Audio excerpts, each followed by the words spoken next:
Well, the workshop is on chemicals in personal care products, and I became interested in this subject about 3 years ago. I had just successfully grown my fingernails after I can't even begin to tell you how many years of biting them. And so I went out to a nail salon to get my nails done.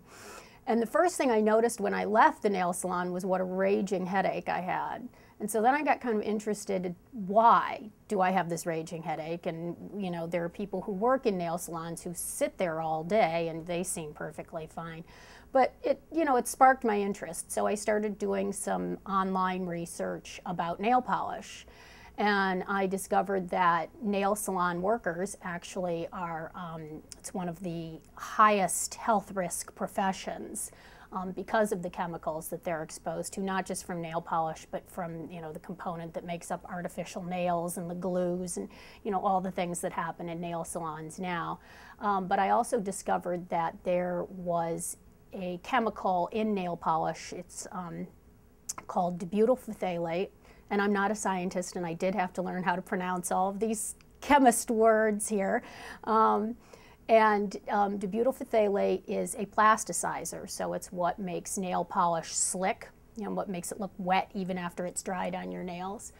A group out of Washington, D.C. called the Environmental Working Group had done a lot of research that was very cutting edge at the time about how this particular chemical caused health hazards, including cancer. And they were working very actively to get it out of nail polish, but then they also discovered it's in a bunch of other products as well. So it's the same thing that makes moisturizers stick to your skin and conditioners stick to your hair. Fortunately, this environmental working group had also developed a website. It's called Skin Deep, and you can go into Skin Deep and plug in the name of your product, and it will spit out a safety rating on your product. So you don't just go in and put shampoo, you go in and you put your specific brand of shampoo. They rate things on a scale from 0, which is the most benign, to 10, which is the most dangerous. And some things that get high ratings are benzoyl peroxide is pretty high up there, and that's a fairly common product used in acne products. So, maybe that's going to be a place where a teenager is going to say, well, I can't give up my benzoyl peroxide, but I can give up something, one of my other products.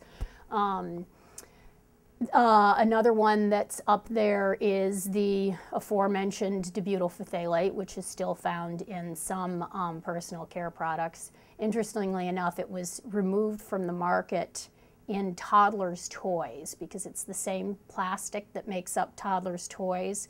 And they found that when toddlers were putting their plastic toys in their mouth, as toddlers tend to do, that the dibutyl phthalate was leaching into their saliva and thus into their systems.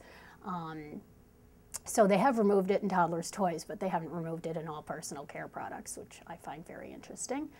Another one that gets a really high rating is the generic term that you'll find on practically all of your personal care products. It says fragrance.